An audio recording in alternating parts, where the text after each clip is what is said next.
There's a lot of talk about Donovan Mitchell can find his way out of Cleveland. He still got 2 years left.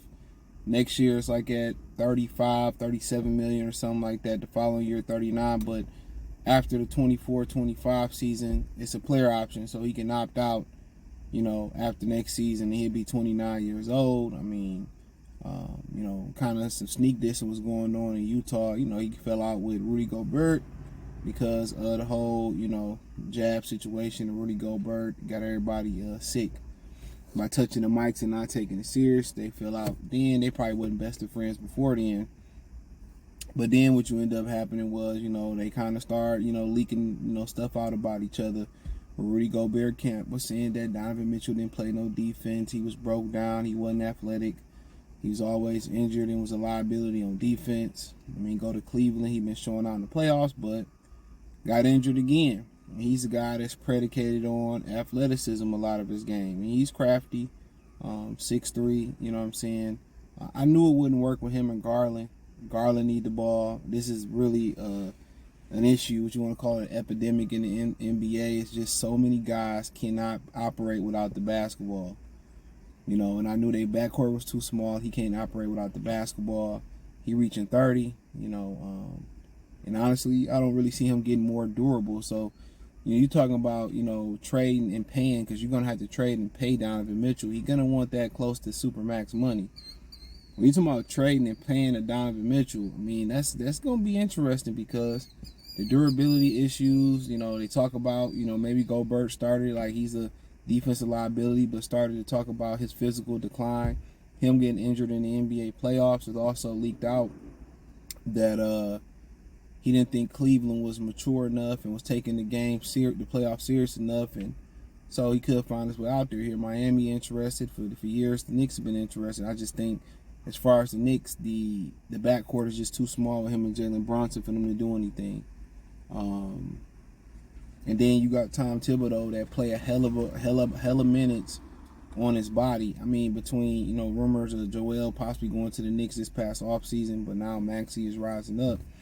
And then between the rumors of that, and then also possibly Donovan Mitchell could, they be looking at Mitchell, you just like, nah, it ain't. You putting, Tom Thibodeau, who don't believe in playing his bench. You had Alex Burke on your bench and Bojanovic on your bench, and you ain't trying to get your guys a spell in the first round in a series that y'all easily controlled. It lets you know everything you need to know. People say, you got to shorten your rotation, bruh. He hasn't learned his lesson ever. That's why D. Rose's career got cut short. But, it talks about Miami being interested in Donovan Mitchell. Once again, you go down to Miami, you got to be under a certain body fat percentage. You got to be in shape in Miami and all that stuff. So, but then again, if they keep Jimmy Butler, Jimmy Butler, Tyler Hero, Donovan Mitchell, all injury prone. They never healthy. So how does that really fit?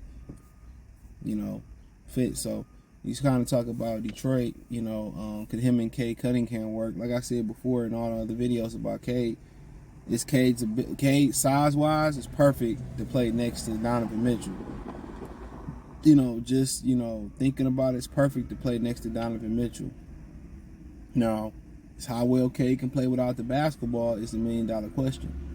That's the question that we got to ask ourselves. How well does Cade Cunningham operate without the rock? And if he can operate without the rock and play off the ball, it should be good. And how well do Donovan Mitchell play without the ball? He's another ball-dominant guy. So how well, will they figure it out? I told you, that's a huge problem in the NBA.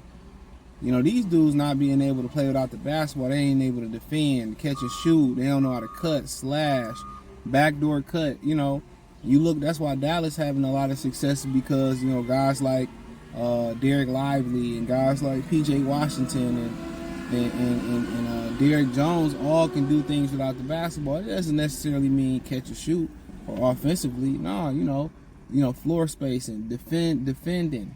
You know what I'm saying? Knowing when to rotate and create space. Knowing when to crash the boards and knowing when to cut. When these dudes ain't got the ball in their hand, they just standing around looking. They just looking. So that's just the Pistons' biggest thing is how well can Cade Cunningham continue to play without the basketball? Can he play without? I think he can. And if he can play without the basketball, then him and Mitchell, whoever it may be, Mitchell, Ingram, or DeJounte Murray, how will he play without the basketball? You can post him. You should be able to spot him up. He should be able to cut, move, slash without the basketball. He's a good finisher at the rack, strong guy. He should be able to be really, really good without the basketball. But if the coach don't design it that way, then it's hard to see it. It's hard to see, visualize it happening. So, if they can, coexist size-wise as well. You know what I mean? K would have to step it up defensively. You know what I'm saying? And that's one of the reasons they like DeJounte Murray, because defensively he can do really, really well. And that's the one thing with Donovan Mitchell. He becomes a liability defensively. So that means whoever else out there got to step it up. You're going to, anybody you get, you're going to need Darren to be the guy in the middle. He got to get better defensively. If they going to run that backcourt or bring somebody else in there and move K to the 3, whatever they going to do, then whoever in that backcourt, Mitchell, they got to be Klay Thompson. They got to be Tony Allen. They got to be Bruce Bowen. They got to be the defensive stopper. So that's just what it is. So, they could have drafted him. Obviously, that's going to come up in y'all minds. They didn't. I think maybe size probably was an issue. I think he went to Louisville, didn't he? So I think he might have been coached by Patino at the time. I could be wrong on the school. I don't remember. I know he's from New York. But I think that was Sebastian Telfair. I'm just going to go to Louisville, but he chose to go straight to the league.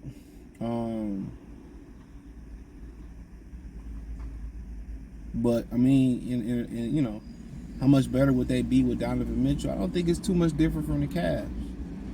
The reason that the Cavs probably ain't still playing the playoffs or going to the finals is just the lack of development.